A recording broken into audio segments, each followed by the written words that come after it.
কিনে দিতাম টিপের পাতা, কিনে দিতাম ছুরি, জড়াই তোরে ধরিতাম মনেরই খাঁচায় পড়ি, মনেরই খাঁচায়। কিনে দিতাম টিপের পাতা, কিনে দিতাম ছুরি, জড়াই তোরে ধরিতাম মনেরই খাঁচায় পড়ি, মনেরই খাঁচায়। এই মুহূর্তে আমরা এমন একটা স্টুডিওতে রয়েছি যেখানে কান পাতলে কিন্তু শোনা যাচ্ছে সঙ্গীতের ধ্বনি, অর্থাৎ সুরের মূর্ছনায় ভেসে যাব আমরা প্রত্যেকেই। কেন বলছি বলুন তো? সম্প্রতি এমন একটা গান ভাইরাল হয়েছে সমাজ মাধ্যমে, যাকে ঘিরে 8 থেকে 80 প্রত্যেকেরই মন মেতেছে। কথা বলার অপেক্ষাই রাখে না। আর এই মুহূর্তে আমরা রয়েছি SR স্টুডিওতে। আর স্বাভাবিকভাবেই কিন্তু আমরা যার সাথে পরিচয় করে নেব, আপনাদের অনেকেরই পরিচিত মুখ তিনি, এবং তার কণ্ঠের মধ্য দিয়ে, কণ্ঠের জাদুতে আপনাদের মন জয় করে নিয়েছে, সে কথা বলার অপেক্ষায় রাখে না। আমার সাথে সরাসরি রয়েছে মিস্টার এস রয়, যিনি কিন্তু সম্প্রতি কিশোরী রে এই গানের মধ্য দিয়ে আপনাদের মন জয় করে নিয়েছেন। তো কাল বিলম্ব না করে চলুন তার সাথে পরিচয় পর্ব সেরে নেওয়া যায়। আর24 কলকাতা নিউজে আপনাকে স্বাগত জানাই। কেমন আছেন? থ্যাংক ইউ সো মাচ সবাইকে। ফার্স্টই বলবো যে আমি তো ভালো আছি, আপনারা কেমন আছেন? কারণ আপনাদের এবং আপনার গান শুনছি এবং মানুষের মনে কিন্তু একটা গুনগুন একটা ব্যাপারটা চলেই এসেছে। তো এই যে গানটা সম্প্রতি ভাইরাল হলো কিশোরী রে, তো এর নেপথ্যের কাহিনীটা জানতে চাইবো, এবং আপনি কি আশা করেছেন যে এতটা ভাইরাল হবে মানুষের কাছে? অ্যাকচুয়ালি গান যখন আমরা বানাই, যখন সৃষ্টি করি and ভালো মন থেকে, যেহেতু ভালো কাজ ভালো মন থেকে অবশ্যই প্রথম দরকার। কারণ ভালো মানুষ যতক্ষণ না হওয়া যায় মন থেকে, ততক্ষণ কিন্তু সেই সৃষ্টি মানুষ সেইভাবে গ্রহণ করবে না বা করে না। তো সেই জিনিসটা যতক্ষণ না মেন্টালি সব দিক থেকে অন্তরের থেকে সেইভাবে সৃষ্টি যখন করা হয়, তখন কিন্তু মানুষকে কখনোই আমার এক্সপেকটেশন সেভাবে থাকে না যে মানুষ এত এত নেবেন। কিন্তু আমি যখনই করেছি যাই সৃষ্টি, সেখানে কিন্তু মানুষ সব জিনিসই পজিটিভলি নেন। আমি কেন জানি না জিনিসটা মানুষ অবশ্যই আমার হয়তো এটা অনেক বড় পাওনা হয়ে যায় যে আমি যে কোনো যখনই নতুন ক্রিয়েশন সৃষ্টি করি, সেখানে কিন্তু মানুষ সেইভাবেই পজিটিভলি নেন জিনিসগুলো। তো এটাই ভালো লাগে যে আমি যখন চেষ্টাও করি আমি পজিটিভলি সবকিছু করতে, ভালোভাবে করতে, ভালো মন থেকে করতে। তো অন্তরের কাজ, অন্তরের জিনিস অন্তরে গিয়ে টাচ করে হয়তো সরাসরি, সেই জন্যই এত ভালোবাসা পেয়ে যাই। এবং মাটির গান, একদমই যে কোনো জিনিস আমার অলরেডি আমি চাই আমি মাটির সঙ্গেই টাচ করে অলওয়েজ। আমার মৃত্যু, আমার যারা ছোট থেকে জানে, ছোটবেলার বন্ধু থেকে আমার তাদের সঙ্গে এখনো পর্যন্ত সেম ভাবেই সম্পর্ক তো আছে। সবাইকার সঙ্গেই খুব ভালোই আমি থাকি ওইভাবে, যে আমার কারুর সঙ্গে আজ অব্দি আমার সেভাবে কোনো শত্রু নেই। এটা আমার একটা মানে বলতে নেই যে এটা পজিটিভ বা কি জানি না, কিন্তু এটা একটা বড় পাওনা লাইফে, যে এত কিছু করার পরেও মানুষ সেভাবে কিন্তু আমার খারাপ কিছু ইয়ে করেননি এখনো পর্যন্ত, আমি দেখিনি সেইভাবে। মানুষের আশীর্বাদই একদমই সব সময়। আপনারা প্রত্যেকটা আমার যদি কমেন্ট সেকশন বা যে কোনো আমার গানের গিয়ে যে কোনো কমেন্টে আপনারা যদি চলে যান, সেখানে আপনারা দেখতে পারবেন যে এত চারিদিকে নেগেটিভিটির মাঝেও যে ভালো জিনিসের ভালো ভ্যালু মানুষ দেন, সেগুলো কোথাও না কোথাও আমাদের অন্তরে ছুঁয়ে যায় জিনিসগুলো, যে অন্তর থেকে যেহেতু আমরা ট্রাই করি বানানো, তো সেইখানে কোথাও না কোথাও আমাদের টাচ করে, যে হৃদয়ে গিয়ে টাচ করে জিনিসগুলো। যে আমরা যেমন হৃদয় থেকে মানুষকে জিনিসগুলো দিই, তেমনি আমাদেরও তাদের ফিডব্যাক গুলো, তাদের প্রত্যেক ইচ অ্যান্ড এভরি, আমি কিন্তু কমেন্ট প্রত্যেকের দেখি, সে যাই করুক সেগুলোকে আমি পজিটিভ ফিডব্যাক হিসাবে অলওয়েজ নিই। তো সেই জিনিসগুলো কোথাও না কোথাও টাচ করে যায়। এটা তো শিল্পীর মধ্যে একটা থাকা দরকার, এই গুণটা, মানে নেগেটিভ পজিটিভ উভয়টাকেই কিন্তু গ্রহণ করা একদম। কারণ গ্রহণ না করতে পারলে কি হয়, যে নেগেটিভ জিনিস হতেই পারে, মানুষের ভুল থেকেই শিক্ষা। যে কোনো জিনিসই মানুষ কেউ শিখে কোনো সময় কোনো জিনিসই শিখে জন্মায় না। আমরাও কিন্তু করতে করতে করতে করতে কিন্তু আজ এই পারফেকশন বা একটা জিনিসে আসে, সেই জিনিসে। তো এই জিনিসগুলোই হয়, প্রত্যেকটা জিনিস আমি যখন বলবো বা সেইভাবে প্রত্যেককে ইন্ট্রোডাকশন দেবো নিজের ব্যাপারে, সেখানে আমার নলেজটাও কিন্তু সেইভাবে জরুরি, যে প্রত্যেকটা জিনিসে যেমন অনেকেই হয়তো জানেন যে আমি প্রফেশনাল সিঙ্গারের সঙ্গে সঙ্গে প্লেব্যাক সিঙ্গারিং এর সঙ্গে সঙ্গে আপনার মিউজিক কম্পোজিশন থেকে, অ্যারেঞ্জমেন্টস থেকে, প্রোগ্রামিং থেকে, mixing, mastering, vocal processing, pitching, এই এত কিছু জিনিস হয় একটা গানে। অনেকে অনেক এখানে 90% মানুষ হয়তো এগুলো রিসার্চ করেন না বা জানেনও না।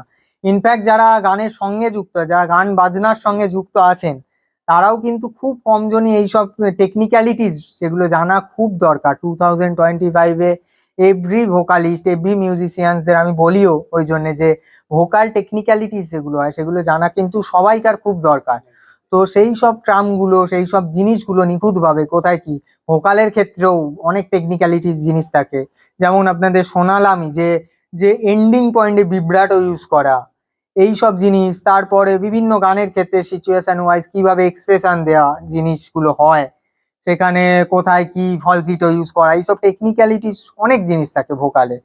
ইউডলিং কি জিনিস, স্কেলের ব্যাপার যেগুলো হয়, ভোকাল স্কেল কি, ডাইনামিক রেঞ্জ কি, এগুলো সব আপনার ভোকাল টেক্সচার কিরম, এই সমস্ত জিনিসগুলো জানা বোঝা খুব দরকার। এই যে গানটা যে আপনি তৈরি করেছেন হুম। এবং এটার মানে করতে কতদিন সময় লেগেছিল?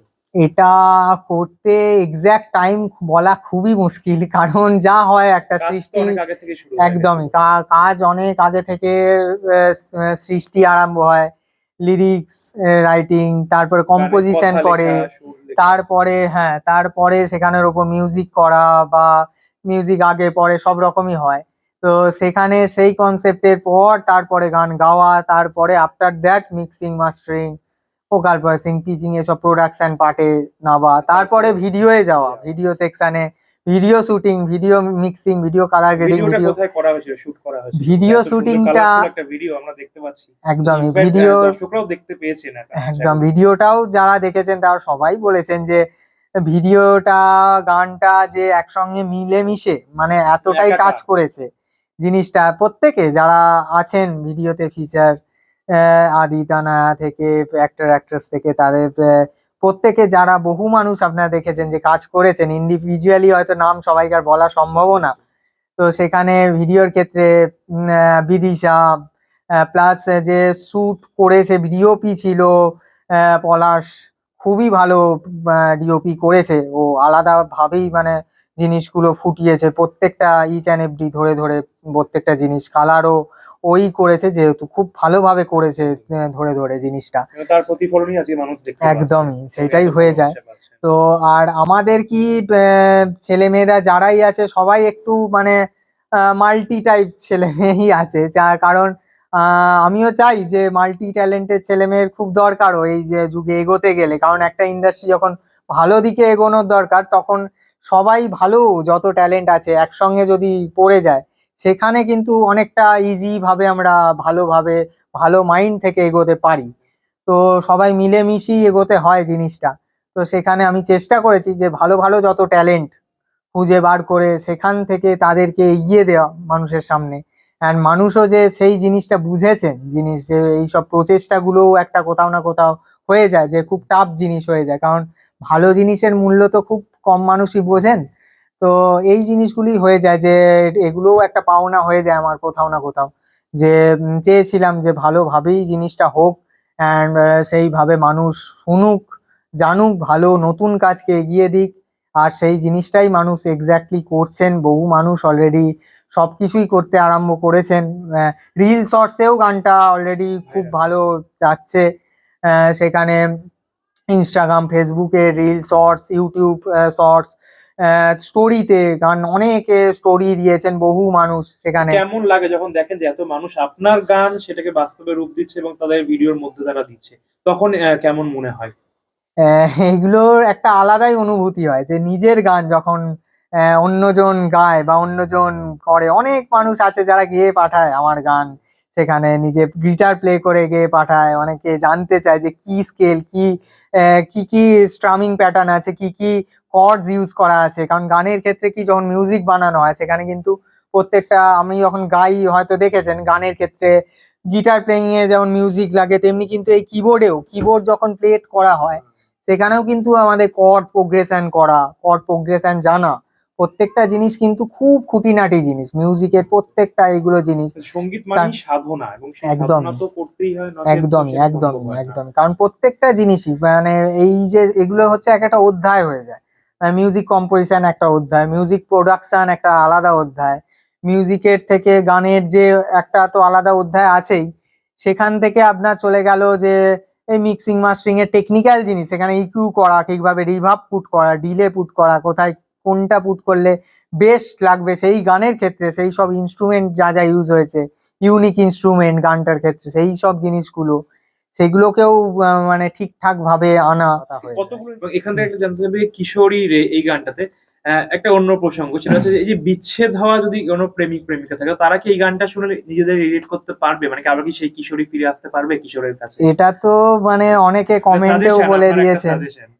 একদমই, মানে এটা আর আলাদা করে বলার কিছুই নেই, গানের প্রত্যেকটা ওয়ার্ডে ইনফ্যাক্ট ডিভোশনাল টাইপের ওয়ার্ড আছে, যে প্রত্যেকটা ওয়ার্ডেই যে কৃষ্ণের নাম, কৃষ্ণ রাধার একটা ব্যাপারেও সেই থিঙ্কিংও একটা করা আছে, যে একটা গানটা শুনলে মানুষ প্রেমেও পড়বে, বিচ্ছেদের ব্যাপার সব রকমই মানুষের কোথাও না কোথাও টাচ করবেই।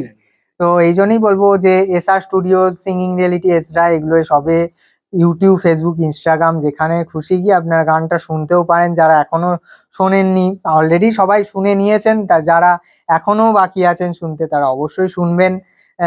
আই হোপ আপনারা নিরাশ কখনোই হবেন না, কারণ গানের প্রথম থেকেই আমাদের ওইভাবেই করা যে ভালো জিনিস মানুষ শোনে না। তো এটা আমার মাথা থেকে ফার্স্ট করলি একটা ফট করে কনসেপ্ট বেরোয় যে এটা তো হয় যে আর্টিস্টরা তো চায় অনেকে বলতে যে ভালো কাজ তারা করছে, অনেক কষ্ট করছে, কিন্তু ভালো জিনিস কোথাও না কোথাও মানুষদের আটকে যাচ্ছে করার পরেও এত কিছু, শুধু এটা না, কিন্তু এর পেছনে একটা হিউজ ইনভেস্টমেন্ট, হিউজ বাজেট, সব কিছু লাগে। আমরা এত কষ্ট করে কাজ করার পরেও সেখানে কিন্তু সেই ব্যাপারগুলো যে তার ফিডব্যাক, সেখানে অনেক আর্টিস্ট কিন্তু পিছিয়ে যায় সেখানে। সেই জিনিসগুলোয় কি হয় যে অনেকে নতুন গান করা বন্ধ করে দেয় এই দুঃখের জন্য। তো এটাই বলবো যে এই যে দুঃখ যেগুলো থাকে আর্টিস্টদের, সেই বন্ধটা যাতে না হয়ে যায়, সেই জিনিসগুলো যাতে রানিং থাকে, অরিজিনাল কাজ, অরিজিনাল গান বাজনা, ভালো কাজ যেগুলো হবে সেগুলো যাতে মানুষ চালাতে পারে, সেটাই আপনারা সাপোর্ট করবেন, ভালো কাজকে শেয়ার করবেন, ভালোবাসা দেবেন, এবং এইভাবেই এগিয়ে দেবেন যাতে মানুষের প্রত্যেকটা ঘরে ঘরে ভালো জিনিসেরই জয় হয়। খারাপকে চাপা, যা খারাপ আছে আমাদের সমাজে আজকে যা যা হচ্ছে, সেগুলো চাপা পড়ে কিন্তু ভালোর জয় হবেই, এবং সেটা আপনারাই পারবেন করতে। এখন আপনার সন্তানের উজ্জ্বল ভবিষ্যতের একটাই ঠিকানা, নীল শিক্ষা নিকেতন কোচিং সেন্টার। এখানে সপ্তম শ্রেণী থেকে স্নাতক শ্রেণী পর্যন্ত কলা বিভাগের সমস্ত বিষয়, যেমন বাংলা, ইতিহাস, ভূগোল, শিক্ষাবিজ্ঞান, রাষ্ট্রবিজ্ঞান সহ পরিবেশবিদ্যা পড়ানো হয় একই ছাদের তলায়। এবং এখানে নোট সহ টেক্সট বইও খুঁটিয়ে বিস্তারিত আলোচনা সহ সহযোগিতা সম্পূর্ণ পরিবেশে পড়ানো হয়। তার পাশাপাশি এমসিকিউ এবং বৃহৎ কোয়েশ্চেন ভিত্তিক মক টেস্ট নেওয়া এবং জিওগ্রাফি প্র্যাকটিক্যাল এবং অনলাইন ক্লাসেরও সুব্যবস্থা রয়েছে। তাছাড়া এখানে স্নাতক স্তরে নতুন সেমিস্টারের সাজেশন ভিত্তিক পড়াশোনাও হয়ে থাকে। 20 বছরের অভিজ্ঞতা সম্পন্ন প্রশিক্ষক চৈতালি চক্রবর্তী। স্থান সোদপুর ঘোষপাড়া সরণী সংঘ ক্লাবের নিকটে। তাহলে আর দেরি কেন, সময় নষ্ট না করে আজই ভর্তি হতে যোগাযোগ করুন এই নাম্বারে 9123823226। সাফল্যের সঠিক দিশা খুঁজছেন? তাহলে চলে আসুন B for best coaching centre এ। এখানে পরিশ্রম, শৃঙ্খলা এবং যত্নশীল নির্দেশনার মাধ্যমে গড়ে ওঠে উজ্জ্বল ভবিষ্যৎ। ধারাবাহিকভাবে ক্লাসের পাশাপাশি রয়েছে উপযুক্ত মক টেস্ট, যা পরীক্ষার প্রস্তুতিকে আরও শক্তিশালী করে। প্রশিক্ষক মনিকা চক্রবর্তী। স্থান সোদপুর পানশিলা পোস্ট অফিসের নিকটে। আজই ভর্তি হতে যোগাযোগ করুন এই নাম্বারে 9123769113।